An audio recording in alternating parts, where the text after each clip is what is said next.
Hi! ఈరోజు 'గోదావరి' సీరియల్‌లో story విషయానికి వస్తే ఇంకా మురళి అయితే వంట అయితే చేస్తుంటాడు. తనకి వంట చేయడం అయితే రాదు కదా! ఆయన ట్రై చేస్తా ఉంటాడు. బాణలు పెట్టుకొని అలా నీళ్లు జల్లుతా ఉంటాడు కదా! అప్పుడే అక్కడికి నందు కూడా వస్తుంది. "ఏం చేస్తున్నావు బావ?" అనుకుంటా వస్తుంది. ఇంక అక్కడ ఆయిల్ పోసుంటుంది. జారి పడిపోతే ఇంక మురళి అయితే తిని పట్టుకుంటాడనమాట. ఇంక సరే వీళ్ళేం చేస్తున్నారా అనేసి బామ్మ కూడా చూస్తా ఉంటుంది. ఇక జాను వచ్చేసి "వెళ్ళిపో బామ్మ నేను చూసుకుంటాను" అని చెప్పి మళ్ళీ జాను వెళ్తుంది చూడడానికి. అక్కడ ఏమీ లేదు. అతనికి వంట రాదు అని చెప్పి తెలుస్తుంది. బాబు ఏమో క్యారియర్ అయితే తీసుకొస్తాడనమాట. ఇంక అందరూ సరదాగా మాట్లాడుకుంటా తింటా ఉంటారు. "ఏంటి బావ మా ప్రాణాలు కాపాడావు" అని చెప్పి ఒకరు, "బావ వంట రానప్పుడు చెప్పాలి కదా" అని ఒకరు, ఇలా సరదాగా మాట్లాడుకుంటూ తింటా ఉంటారు. అప్పుడే మురళిని అరెస్ట్ చేయడానికి పోలీసులైతే వస్తారనమాట. అంతలోపల గౌతమి ఏదో చెప్పడానికి వస్తుంది. జాను అయితే చెప్పనివ్వదు. ఎందుకు అనంటే ఇప్పుడు వాళ్ళు సింహాద్రి వాళ్ళ కొడుకుని కొట్టారు. వాళ్ళు కంప్లెయింట్ ఇచ్చారని చెప్పి మురళినైతే అరెస్ట్ చేస్తారు. తీసుకువెళ్తారనమాట. సరే ఇంకా జాను అండ్ వాళ్ళ నందు వచ్చేసి సరే మనిద్దరము స్టేషన్‌కెళ్ళి విడిపించుకొచ్చుకుందాము అని చెప్పేసి వాళ్ళైతే బయలుదేరుతుంటారు. మధ్యలో సూర్యకి కాల్ చేద్దాం అనుకోని జాన్ అయితే సూర్యకి కాల్ చేస్తుంది. అప్పుడే సూర్య వాళ్ళ అమ్మొచ్చేసి అమ్మాయితో మాట్లాడుతుంటుంది. వేరే అమ్మాయి నుంచి ఇప్పుడు సింహాద్రి కూతురు నుంచి పెళ్లి చేద్దామని చెప్పి అనుకున్నారు కదా! ఆ అమ్మాయితో అయితే మాట్లాడుతా ఉంటుంది. ఆ అమ్మాయికి ఆల్రెడీ అమ్మాయి దగ్గర ఫోటో ఉంటుందనమాట. అంటే వీడియో ఉంటుంది. ఆ వీడియో ఎవరు పంపించారంటే కళ్యాణ్ పంపించుంటాడు. అంతే ఆ అమ్మాయి ఇట్లా జాను బొమ్మేసి దానికి 2 కొమ్ములు పెట్టి ఆ బొమ్మని గీస్తా కూర్చోంటుంది.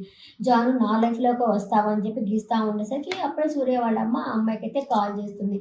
కాల్ చేసేసరికి నా దగ్గర ఇప్పుడు వీడియో ఉంది చూస్తా ఉన్నాను నేను. జాను మా లైఫ్‌లోకి వచ్చిందంటే అవంతా పట్టించుకోబాకమ్మా నువ్వు ఎలా అయినా సరే మా అబ్బాయిని పెళ్లి చేసుకోవాలి అంటే, "సరే అత్త నేను చూస్తానులే. ఎలా అయినా డబ్బున్నోళ్ళు, అందంగా ఉంటాడు, రిచ్ కాబట్టి ఏ అమ్మాయినా వెనకాల పడతా ఉంటుంది కదా! నేను వస్తున్నానులే అత్తయ్య" అని చెప్పేసి అయితే ఆ అమ్మాయితో మాట్లాడుతా ఉంటుంది. సింహాద్రి కూతురుతో వీళ్ళత్త. ఇంతలోపల జాను అయితే ఫోన్ చేస్తా ఉంటుంది. జాను ఫోన్ చేస్తూ ఉంటుంది సూర్యకి. సూర్య వచ్చేసి కాల్ లిఫ్ట్ ఆమె ఫోన్ తీసేటప్పుడు సూర్య కాల్ లిఫ్ట్ చేసి, "చెప్పు జాను" అంటే ఇట్లా మురళిని అరెస్ట్ చేశారు. రావాలి నువ్వు అని చెప్పి చెప్తా ఉంటుంది. సరే వస్తున్నానని చెప్పి నేను పోతాను అనుకునే లోపల సూర్య వాళ్ళ అమ్మ వచ్చేసి, "ఎక్కడికెళ్తున్నావు? వెళ్ళడానికి వీల్లేదు" అని చెప్పనంటే, "నేను వెళ్ళాలమ్మా" అని చెప్పి వెళ్తాడు. దానికి కారణం అంతటికి కారణము కళ్యాణి అమ్మ. అంటే, "ఎందుకు వాడిని వెనకేసుకొస్తున్నావు" అంటే, "తప్పు తప్పేనమ్మా" అని చెప్పేసి అక్కడి నుంచైతే వెళ్తాడనమాట. ఫోన్‌లో ఆల్రెడీ అతి అమ్మాయి పేరు మర్చిపోయా. ఆ అమ్మాయి అయితే ఉంటుందనమాట లైన్‌లోనే. "చూసావా అమ్మ ఎలా బిహేవ్ చేస్తున్నాడో" అని చెప్తే, "ఆ! చూసాను అత్తయ్య. అవునులే బావ బావుంటాడు కాబట్టి ఇలా అంటున్నారు" అంటే, "సరే అమ్మ నీ పుట్టినరోజు ఉంది గదా! అప్పుడు నువ్వు ఇక్కడికొచ్చావంటే మీ ఇద్దరికీ పెళ్లి అనౌన్స్ చేస్తానని" చెప్పి చెప్తుంది. ఆ అమ్మాయి అయితే "సూపర్ అత్తయ్య" అని చెప్పి ఎగిరి గంతేస్తుంది. ఇప్పుడు వేరే అమ్మాయిని ప్రేమిస్తున్నానన్నప్పుడు ఆ అమ్మాయి పక్కకు జరుపుకోవాలి గానీ, ఆ అమ్మాయిని కాదని నేను పెళ్లి చేసుకుంటానని చెప్పడంలో అది పద్ధతిగా లేదు.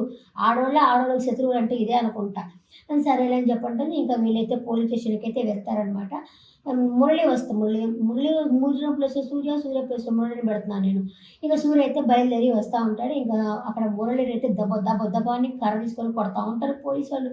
కొడుతునేసరికి పక్కన ఇంకొకడు ఉంటాడు జైల్‌లో కూర్చొనాయన. ఆయన వాళ్ళ వైఫ్ తిట్టిందని చెప్పి జైలుకొచ్చి కూర్చున్నాడంట. ఆయన కోపమంతా పోలీసులు మురళి మీద చూపిస్తా ఉన్నారనమాట. అంతలోపల నందు కూడా వచ్చేస్తుంది. వచ్చి "ఏందిదే ఏందిది?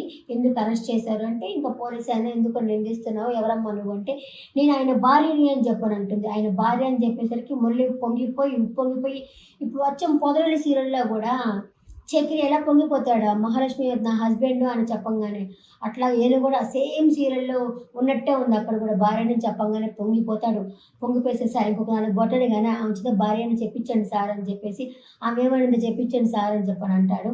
అంతలోపల ఆయనొచ్చేసి, "ఏమమ్మా నువ్వు నిజంగా భార్యవే?" అంటే, "అవును ఈ తాళి నాకే కట్టాడు చూసారా తాళి" అని చెప్పేసి ఆవిడైతే చెప్పడం అయితే జరుగుతుంది. ఇదే ఈరోజు జరిగిన ఎపిసోడ్. ఈరోజు ఎపిసోడ్ పట్ల మీ అభిప్రాయాన్ని కామెంట్ సెక్షన్‌లో కామెంట్ చేయండి. కొంచెం లేట్ అయింది. ఇంట్లో కరెంట్ లేదు, ఏమీ లేదు. నాకు పన్ను నొప్పి. వీడియో ఏమో లేట్ అయింది. రేపటి నుంచి కొంచెం ముందర పెట్టడానికే ట్రై చేస్తా ఉన్నాను. వీడియో నచ్చినట్లయితే ఒక లైక్ కొట్టి వీడియో చూడండి. నెక్స్ట్ వీడియో మళ్ళీ కలుస్తాను. టాటా బాయ్ బాయ్ నమస్తే.